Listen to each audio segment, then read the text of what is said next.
And yesterday we have discussed about Einstein theory of laser, and we tried to connect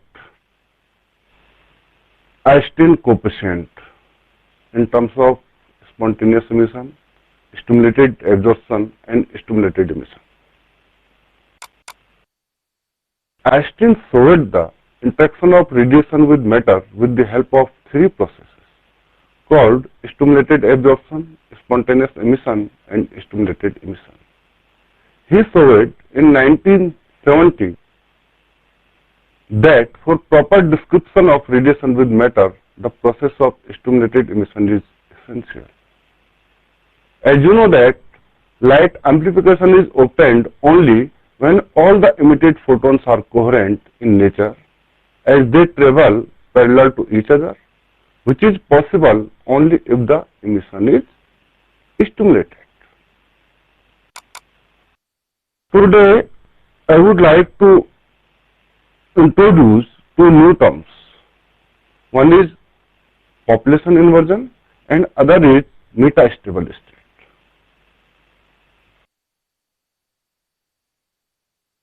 These terms are very important in the operation of laser and the generation of coherent radiation. In the case of stimulated emission, we have seen that number of photons are emitted when they jumps from higher energy state to lower energy state. But one condition is required at that time: the number of atoms in the excited states are greater than the number of atoms in the number of ground state. So how we can do this process? This process is very abnormal. As you know that normally the population density of atoms or electrons is more in the ground state than the excited state. But if the process of stimulated emission dominates over the process of spontaneous emission, then it may be possible that number of atoms in the excited states are greater than the number of atoms in the ground state. Here N2 is the number of atoms in the ground state, and N1 is the number of atoms in the ground state, and N2 is the number of atoms in the excited state. The process of achieving greater population density of atoms in the higher energy state as compared to lower energy state is called population inversion. The atoms from lower energy states are raised to excited states by external energy. लेकिन ये होगा कैसे? How this is possible? Excited state में number of atoms की संख्या ज्यादा हो जाए। इसके लिए हम क्या करते हैं कि पंपिंग स्कीम का यूज करते हैं। पंपिंग स्कीम में पंप ग्राउंड स्टेट के एटम्स को लगातार पंप करता रहता है, तब तक करता रहता है पंप जब तक कि number of atoms in the excited states are greater than number of atoms in the ground state. This figure shows most atom in the ground state. ये excited state में सिर्फ एक ही एटम इसमें दिखा रखा है. Most atom in the excited state when the condition of population inversion is achieved through pumping process. There is only one atom in the ground state and more atoms in the excited state when the condition of population inversion is achieved. This is actually very abnormal process. I again repeat it. But this is required for the operation of coherent radiation. The second thing is, yesterday we discussed about this thing, metastable states. Metastable state basically metal की property है. हमने ऐसे material को लेज करना है जो ground state और first excited state के बीच में ट्रांजिशन जब होता है एक्साइटेड स्टेट से ग्राउंड स्टेट की तरफ जब ट्रांजिशन होता है तो इलेक्ट्रॉन या एटम एक मेटास्टेबल एक वर्चुअल स्टेट इनके बीच में होती है, वहां पे कुछ देर के लिए रुके और उसके बाद से जो रेडिएशन इमिट होगा वो हमने कहा कि वो एक फेज में होगा, एक कोहेरेंट रेडिएशन हमको मिलेगा। तो basically metastable state is the property of the material. To achieve population inversion, we must have metastable state. We already discussed about all these issues, and these are excited state where electron stay for unusually long times. यहाँ पे जो electron की life time होती है, कल बात की थी हमने, 10⁻³ सेकंड तक होती है, जबकि एक्साइटेड स्टेट में जो इलेक्ट्रॉन की फर्स्ट एक्साइटेड स्टेट जो है वहां पे जो इलेक्ट्रॉन की लाइफ टाइम होती है 10⁻8 सेकंड। उसके बाद ये ट्रांजिशन रैपिड डिके यहाँ पे तुरंत आया, ये यहाँ पे काफी देर रहा है 10⁻³ सेकंड। इसके बाद जो रेडिएशन इससे निकला इस फॉर्म में वो क्या है, कोहेरेंट रेडिएशन है, एक फेज में एक डायरेक्शन में मोनोक्रोमेटिक लेजर बीम हमें यहाँ पे मिलती है। As you know that normally an electron in an excited state will make the transition to a lower state in a time of 10⁻7 second भी कहते हैं लोग। In contrast an electron may stay in metastable for 10⁻³ second. एक figure से हम इसको समझाएंगे। ये एनर्जी स्टेट्स हैं। Suppose that E1 and E2 are two energy states and the number of atoms in the ground and excited states are N1 and N2 respectively. When energy is given to the atom, it goes to the excited state. It remains here only for 10⁻⁷ or 8 seconds. It comes in the metastable by a rapid decay and remain in this state for 10⁻³ seconds. इसके बाद जो emission इससे होगा, इस electron से जो emission होगा, एक दो फोटोन एक साथ निकलेंगे, वो एक डायरेक्शन में जाएंगे, एक फेज में जाएंगे और जो रिजल्टेंट रेडिएशन आपको मिलेगा वो हाईली कोहेरेंट रेडिएशन मिलेगा। पर the importance of metastable state is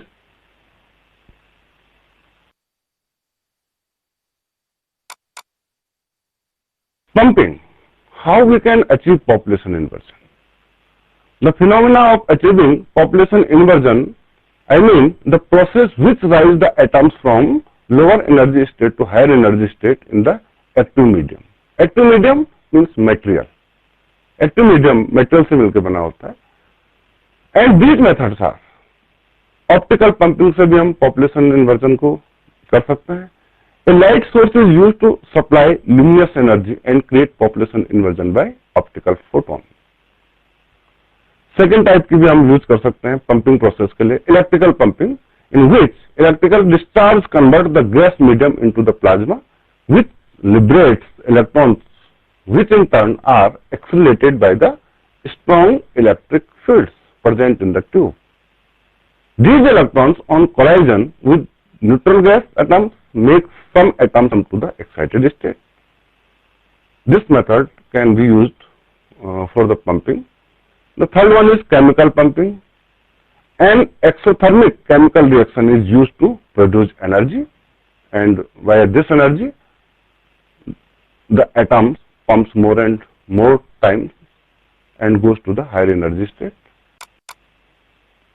Lasing after metastable state and population inversion, the process which leads the emission of stimulated photons due to the transition of atoms from the metastable state to the ground state after achieving population inversion.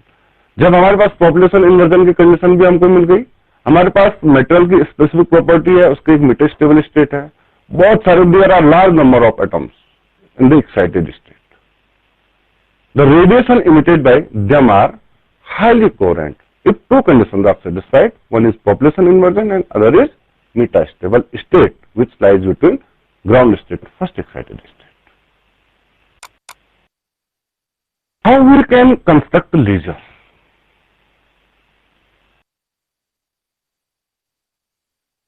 Basically, there are three components of laser devices. One is active medium. Active medium means किस material से हम laser को बना रहे हैं, लेज किस material को हम कर रहे हैं, ये कुछ भी हो सकता है, ये क्रिस्टल हो सकता है, ये गैस हो सकता है, ये सेमीकंडक्टर हो सकता है, ये डाइज हो सकता है. There are so many type of material present in the nature. The second is pump source. Pump source adds energy to the leaching material. Flash lamps, electrical current to cause electron collision, radiation from a laser, etc. हम एक दूसरे laser से भी pump कर सकते हैं. Pumping process जो हम करते हैं, दूसरे लेजर से भी हम एटम्स को पंप कर सकते हैं लगातार पॉपुलेशन इन्वर्जन की कंडीशन को लाने के लिए. The third is optical cavity consisting of reflectors to act as the feedback mechanism for light amplification. अब हमने क्या कर दिया कि एक कैविटी बनाई. कैविटी बनाने के लिए हमने क्या किया कि दो मिरर्स लिए, उनके बीच में हमने एक्टिव मीडियम को रख दिया. उसके साथ हमने पंप सोर्स को रख लिया जो कि ग्राउंड स्टेट के एटम्स को पंप करता रहेगा.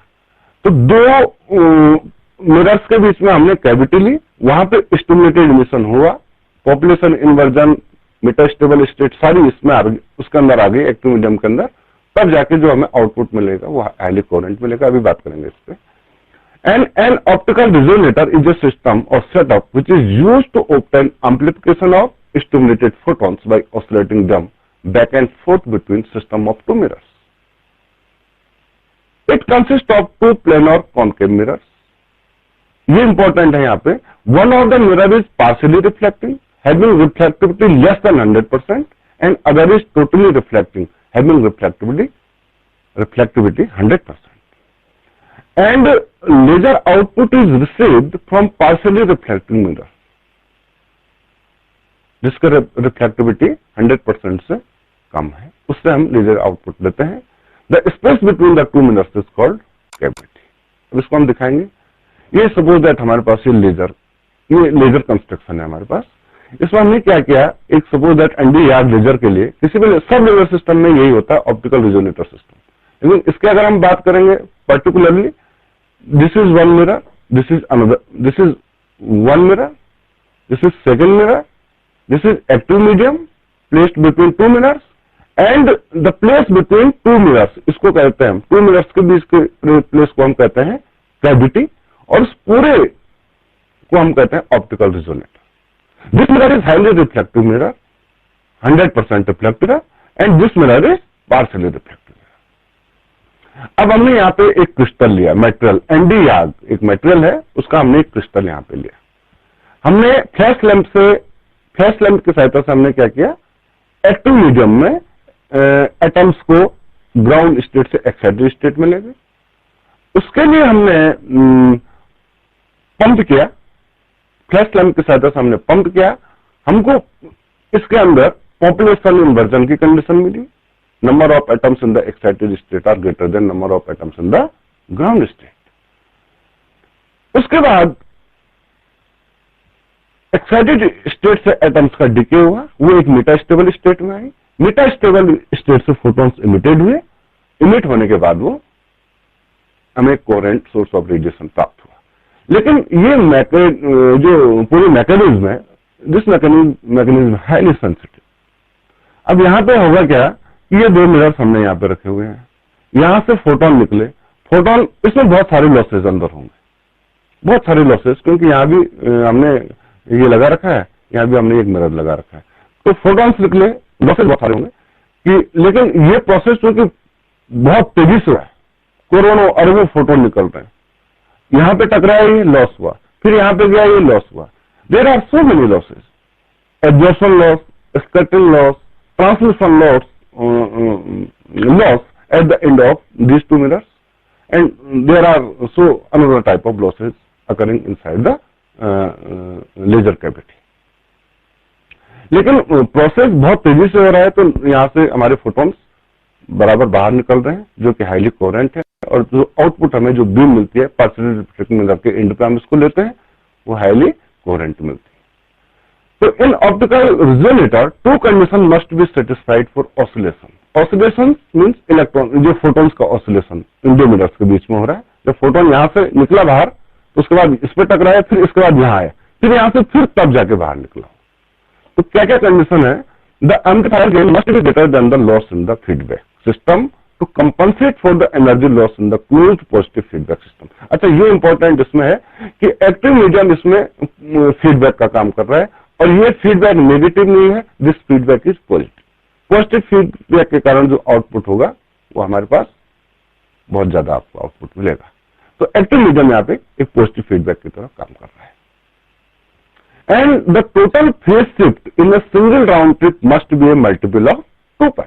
Phase shift in a single round trip, photon यहां से यहां गया फिर यहां से यहां आया, ये हमारे पास होना किसका मल्टीपल होना चाहिए? 2 पाई का मल्टीपल होना चाहिए, तब जाके हमें ये रेडिएशन कोहेरेंट मिलेगा। तो ये कंडीशन सेटिस्फाइड होनी चाहिए। The amplifier gain must be greater than the loss in the feedback system, तब जाके हमें एक कोहेरेंट रेडिएशन यहां पे मिलेगा। In order to operate, the laser requires a gain medium in the resonator, which amplifies light and thus compensates for the loss through the output color. And lasers are typically classified by the type of gain medium. They employ various type of lasers. अगर gas है, gas laser, solid state lasers, dye laser, excimer lasers, semiconductor lasers, etcetera. And the stimulated emission process take place in the gain medium. इसके हम बात करेंगे यहाँ पे फिर से एक बार। इस पूरे उसमें एक्टिव मीडियम जो दो मिरर्स के बीच में हमने रखा हुआ है, इस पूरे में स्टिमुलेटेड इमिशन हो रहा है, पॉपुलेशन इन्वर्जन हो रहा है। जो ये मेटेरियल एनडी आग है इसकी एक मेटास्टेबल स्टेट है, तब जाके हमें फाइनली इस एंड पे पार्शियली रिफ्लेक्टिव मिरर के एंड पे आउटपुट हमें मिल रहा है। So now you can see that the laser is an optical oscillator rather than amplifier. It consists of a resonant optical amplifier whose output is feedback into its input so that their phase matches. अभी हम optical resonators की बात करेंगे। First क्या क्या चीज इसमें हो रहा है? The pump source provides the energy. Pump source either laser, either optical pumping, either flash lamp, thermal, electrical or optical or flash lamp for absorption by the active medium. When the active medium is pumped with sufficient energy, a population inversion occurs, causing the spontaneous emission of photons. Already हम बातचीत कर चुके हैं सारे इसमें। हम laser cavity के अंदर की बात कर रहे हैं, ऑप्टिकल रेजोनेटर्स की यहाँ पे बात कर रहे हैं। इसके अंदर ये पूरा प्रोसेस हो रहा है। Some of these photons are reflected back and forth between the two mirrors, others are dissipated as heat and then collide with atoms in the excited atoms. These collisions subsequently stimulate the emission of radiation. As other photons collide with excited atoms, energy within the resonator builds and is amplified by reflection between the parallel mirrors. I already discussed all these things. At the front output mirror, a portion of the energy is permitted to escape. Front output mirror, partially reflected mirror, a portion of the energy is permitted to escape. जहां से हमें output मिल रहा है। This energy is in the form of an intense beam of monochromatic, means a single wavelength, collimated, that is parallel, non-diverging, and coherent, same direction line.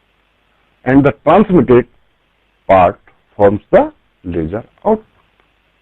Important. Transmitted part forms the laser output, जो कि हमें partially reflected mirror के एक inch में मिलता है।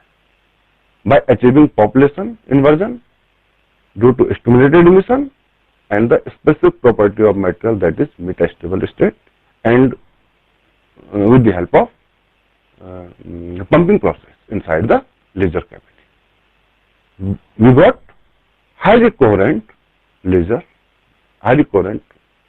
Light. अब पूरे प्रोसेस को हम इस ढंग से समझेंगे, इसको मैं दिखाना चाह रहा हूं। ये एक प्रोसेस आपके पास लेजर मटेरियल हमने दो मिरर्स के बीच में रखा हुआ है, ओके। और इसके बाद जो इसमें क्या फोटॉन्स हैं वो बेसिकली रैंडमली डिस्ट्रीब्यूटेड है इस टाइप से, अब डाउनवर्ड डायरेक्शन की तरफ। जैसे हमने इसको पंप किया तो more and more atoms goes to the higher energy state, और इस ढंग से वो यहाँ पे रहते हैं। लेकिन जैसे वो मेटास्टेबल स्टेट में आते हैं और उनसे फोटोन इमिट होते हैं, तो ये इस ढंग की डायरेक्शन इनकी रहती है, ये वाली। और फाइनली पॉजिटिव फीडबैक के कारण और रिफ्लेक्शन के कारण जो हमें आउटपुट मिलता है वो इस फॉर्म में मिलता है। These all waves are in phase. Phase indicates the position of one wave to another and the difference between these two waves is called the phase difference. तो ये कंटिन्यूअस हमें एक वेव हमें इस फॉर्म में मिलती है। तो this slide shows the summary of our discussion. Next, अब कितने टाइप के लेजर हमारे पास होते हैं? There are many different types of lasers. The laser medium can be a solid, gas, liquid और semiconductor. कुछ भी एक्टिव मीडियम कुछ भी हो सकता है। ये इंपॉर्टेंट है कि किस मेटल की एफिशिएंसी ज्यादा है, और ये एक रिसर्च एंड डेवलपमेंट का भी विषय है, ऐसे मेटेरियल की खोज करना जिसकी एफिशिएंसी बहुत ज्यादा हो, जिससे कि हम लेजर का आउटपुट बढ़ा सके। तो टाइम टू टाइम इस पे काम होता रहा है, R&D वर्क होता रहा है, और आज के डेट में जो हमारे पास लेजर्स अवेलेबल है 10^25 वाट पर सेंटीमीटर स्क्वायर जिनकी पावर है, due to the specific property of a material basically. And lasers are commonly designed by the type of lasing material. Lasing material के कारण ही इनको डिजाइन किया जाता है। सॉलिड स्टेट लेजर, सबसे पहले सॉलिड स्टेट लेजर ही बना था। आइंस्टाइन ने जब ये थ्योरी स्टिमुलेटेड इमिशन की दी थी, तो इसको एक्सपेरिमेंटली प्रूफ करते करते बहुत टाइम लग गया, और फाइनली 1960 में फर्स्ट लेजर माइमैन ने बनाया, ruby laser, that is basically solid state laser. तो have lasing material distributed in a solid matrix such as the ruby or neodymium, yttrium, aluminum, garnet। इसको याग सॉल्ट में करते हैं, याग लेजर, एनडी याग लेजर। ये भी सॉलिड स्टेट लेजर है, रूबी लेजर भी सॉलिड स्टेट लेजर है। और इसकी जो वेवलेंथ होती है एनडी याग लेजर, इसी का यूज बेसिकली ज्यादातर एक्सपेरिमेंट में किया जाता है आज की डेट में। इंफ्रारेड लाइट ये देता है, और इसकी जो वेवलेंथ है standard wavelength 1064 nanometre. Gas lasers की अगर हम बात करेंगे तो सबसे पहले रूबी लेजर बना था 1960 में, उसके बाद 1961 में फर्स्ट गैस लेजर बना, that is called helium laser, helium laser. Helium and helium neon are the most common gas lasers, have a primary output of visible red light. इसका जो आउटपुट होता है वो इंफ्रारेड नहीं होता है, क्योंकि विजिबल होता है, और रेड या ग्रीन भी मिलता है इसमें, रेड ग्रीन। CO2 लेजर भी गैस लेजर है, emits energy in the far infrared, जबकि हमारे पास दूसरा लेजर है CO2, ये फार इंफ्रारेड वेवलेंथ की एनर्जी को इमिट करता है, and are used for cutting hard materials. कोई भी हार्ड मटेरियल हमारे पास, जैसे हमारे पास लोहा है, कुछ भी इस टाइप का, तो उसको कट करने के काम में इसका यूज किया जाता है। Excimer lasers, the name is derived from the terms excited and dimers. Excimer use reactive gases such as chlorine and fluorine mixed with inert gases such as argon, krypton and xenon. When electrically stimulated, pseudo molecule dimer is produced, and when raised, the dimer produces light in the ultraviolet range. ये important है कि इससे जो excimer laser, इतना time नहीं है कि इस पूरे लेजर के बारे में यहाँ पे अभी बात की जाए, बाद में बात करेंगे। तो इसमें जो लाइट इमिट होती है वो अल्ट्रावायलेट रेंज की होती है। CO2 में जो लाइट इमिट होती है वो फार इंफ्रारेड में होती है। हीलियम नियॉन से जो लाइट निकलती है वो विजिबल होती है, और एनडी याग लेजर से जो लाइट निकलती है वो आपके पास इंफ्रारेड लाइट। डाइज से भी हम लेजर बना सकते हैं। Dye lasers use complex organic dyes such as rhodamine 6G, एक डाई है, in liquid solution of suspension as lasing media. They are tunable over a broad range of wavelength. इनकी जो वेवलेंथ होती है डाई लेजर्स की, उसकी range बहुत ज्यादा होती है, from visible to infrared. And semiconductor lasers, इनको हम बेसिकली सेमीकंडक्टर लेजर्स आपने कई बार देखे होंगे, घर में दुकानों में मिलते हैं बहुत सस्ते। इनको हम डायोड लेजर भी कहते हैं, कई जगह पॉइंटर का यूज किया जाता है इससे। आर नॉट, ये सॉलिड स्टेट लेजर नहीं है, बेसिकली ये सेमीकंडक्टर जो मटेरियल्स हैं उनसे बनाए जाते हैं। And these electronic devices are generally very small and use low power, बहुत कम पावर इनकी होती है, और ये साइज में भी बहुत छोटे होते हैं, वेरी कॉम्पैक्ट। अब मैं अच्छा, अब दो टाइप के लेजर स्कीम होती है लेजर को ऑपरेट करने के लिए, इस पे बातचीत नहीं की, सॉल्व में बात कर रहा हूं यहाँ पे। एक होता है 3 लेवल लेजर, एक होता है 4 लेवल लेजर। क्योंकि 2 लेवल लेजर पे मैं तो लेजर काम नहीं करता, क्योंकि एक मेटास्टेबल स्टेट जरूर होनी चाहिए बीच में, लेवल के बीच में, तो तब जाके जो आउटपुट जो फोटॉन सिमिट होंगे वो कोहेरेंट मिलेंगे। 2 लेवल में ये संभव नहीं, तो 3 लेवल की हमने बात कर ली। एक 4 लेवल लेजर भी होता है जिसमें एक और स्टेट होती है, जहां पे आके जो लास्ट स्टेट होती है वहां पे आके पहले ग्राउंड स्टेट से एक्साइटेड स्टेट में गया, एक्साइटेड स्टेट से मेटास्टेबल स्टेट में आया, मेटास्टेबल के बाद ग्राउंड स्टेट और मेटास्टेबल के बीच में एक और स्टेट होती है, जहां पे जाके कोई भी एटम इलेक्ट्रॉन लीज करता है। तो ये भी बेसिकली मेटेरियल प्रॉपर्टीज है। ये कोई जरूरी नहीं है कि एक मेटल में दोनों स्टेट आए।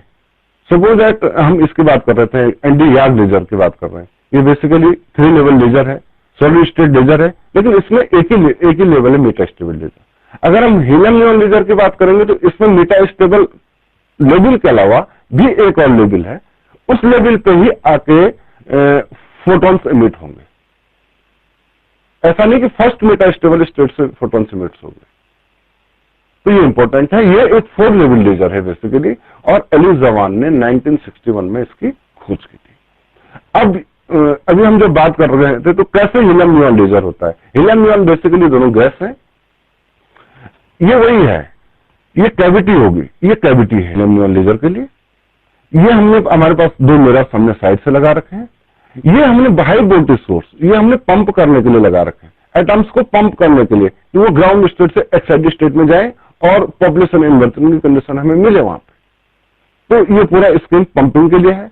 यहाँ पे स्टिमुलेटेड इमिशन पूरी इस कैविटी में हो रहा है यहाँ पे इसके अंदर, और तब जाके जो हमें आउटपुट मिल रही है वो लेजर बीम के फॉर्म में मिल रही है, हाईली कोहेरेंट रेडिएशन मिल रहा है। लेकिन ये काम कैसे करता है इस पर थोड़ा हम बातचीत करना चाहेंगे। Basically helium neon gas laser consist of a fused quartz tube. ये क्वार्ट्ज ट्यूब है इसके अंदर रखी हुई, एक्टिव मीडियम इसके अंदर रखा हुआ है क्वार्ट्ज ट्यूब के अंदर, which is 10 to 100 centimeter in length and 2 to 8 millimeter in diameter। इसका डायमीटर और लेंथ इतनी है। Is filled with mixture of helium and neon gas under pressure of 1 mm of mercury and 0.1 mm of mercury respectively. One end of the tube is closed while fully reflecting end plate, while the other end has partially reflecting end plate। ये हम बात कर चुके हैं। ये optical resonators बन गया पूरा। इसके अंदर हमने एक ट्यूब ले ली जिसमें हीलियम और नियॉन गैस भरी हुई है। इनके जो पैरामीटर्स हैं वो इस ढंग से हमने फिक्स कर दिए, 1 mm of mercury, 0.1 mm of mercury, helium और नियॉन गैसेस के लिए इतना प्रेशर होना चाहिए। And helium neon laser works on principle of, जितने भी लेजर है सब स्टिमुलेटेड इमिशन के ही प्रिंसिपल पे काम करते हैं। A high voltage applied across the gas mixture produces electrical breakdown of the gas into ions and electrons. These electrons collide with helium and neon atoms and adjust them to high energy level। ये मैं बात कर चुका हूँ। Helium क्यों use करते हैं? 2 gases क्यों लिया हमने हमारे पास? The helium is used to create population inversion in the neon। Population inversion के लिए हमने हीलियम गैस का इसमें यूज किया है। And electric field is use to excite the helium to a metastable state. कितने वोल्ट पे? 20.61 इलेक्ट्रॉन वोल्ट पे above its ground level. When this metastable helium atom collides with the neon atom, it excites the neon atom to 20.66 electron volt metastable state. ये important point है। अब कितना extra यहाँ पे हमारे पास बचा? The extra 0.05 electron volt comes from the helium's kinetic energy and the helium atom is now back in its ground state। इसका जो एनर्जी लेवल डायग्राम दिखाऊंगा उसमें क्लियर हो जाएगी सारी चीजें। And the neon atoms transition to a 18.7 electron volt state, giving out photons of lambda equal to एक wavelength जो हीलियम नियॉन लेजर से इमिट होती है 632.8 nm। These photons are reflected by mirrors at the ends of the laser tube, causing stimulated emission in other metastable neon atoms। and one of the mirrors is semi-transparent, allowing the monochromatic, coherent, directional and very intense laser beam to emerge. ये एक बहुत helium neon laser है, कहीं देखा होगा कहीं lab में आपने, इससे वो विजिबल रेड लाइट इससे निकल रही है हीलियम नियॉन लेजर से। अब अगर हम इसका वर्किंग प्रिंसिपल देखें तो मैंने ये कहा कि एक 4 लेवल सिस्टम है बेसिकली, ये 1 level, 2 level, 3 level and 4 level, ये 4 लेवल इसमें है, इनके बीच में एमिशन हो रहा है। नियॉन के लिए एनर्जी लेवल्स अलग है, हीलियम के लिए एनर्जी लेवल्स अलग है। सपोज दैट हीलियम के लिए जो एनर्जी लेवल्स हैं वो है F1, F2 और F3, और जो नियॉन के लिए एनर्जी लेवल्स हैं वो है हमारे पास कौन कौन से, E2, E3, this is E1 not E2, mistake हो गई यहाँ पे, E1, E2, E3, E4, E5, E6, इसको E1 देखिए, पढ़ने में थोड़ा गलती हो गई यहाँ पे, this is E1, this is the ground state basically, this is ground state. अब कैसे इसमें कोलाइजन हो रहा है कि यहां से हीलियम, यहां से हमने जैसे ही इसको ये फ्लैश लैंप से या वोल्टेज हमने दिया, पंप किया, तो क्या इसमें हो रहा है, first thing is that the life time of F2 and F3 of helium is more, therefore these levels of the become density populated than F1। Population inversion की सहायता से ये दोनों लेवल्स क्या हो जाएंगे, ज्यादा पॉपुलेटेड हो जाएंगे।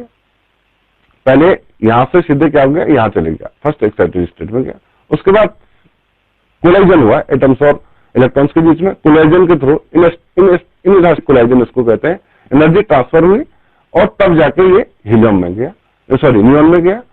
इसमें अगर हम देखें E4 and E6 levels of neon are close to excited energy levels of helium, therefore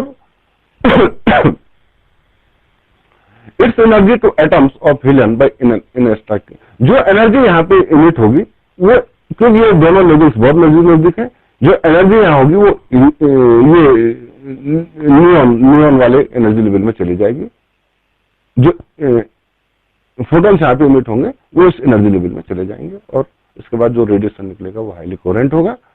since pressure of the helium atom is greater than that of neon, the levels E4 and E6 of neon are densely populated than other energy levels. Neon का pressure ज्यादा है, इसकी वजह से E4 और E6 फिर से जैसे यहाँ पे ये हो रहे थे, ये भी क्या होंगे, डेंसली पॉपुलेटेड हो जाएंगे। इनका डेंसली पॉपुलेटेड होना बहुत जरूरी है, तभी जाके यहाँ पे हमें कोहेरेंट रेडिएशन मिलेगा। लेकिन ये इंपॉर्टेंट है, इसमें सबसे बड़ी बात ये है, ये मेटास्टेबल स्टेट है E5 वाली, ठीक है, ये भी मेटास्टेबल स्टेट है E3। यहां से जब एटम इस स्टेट में आया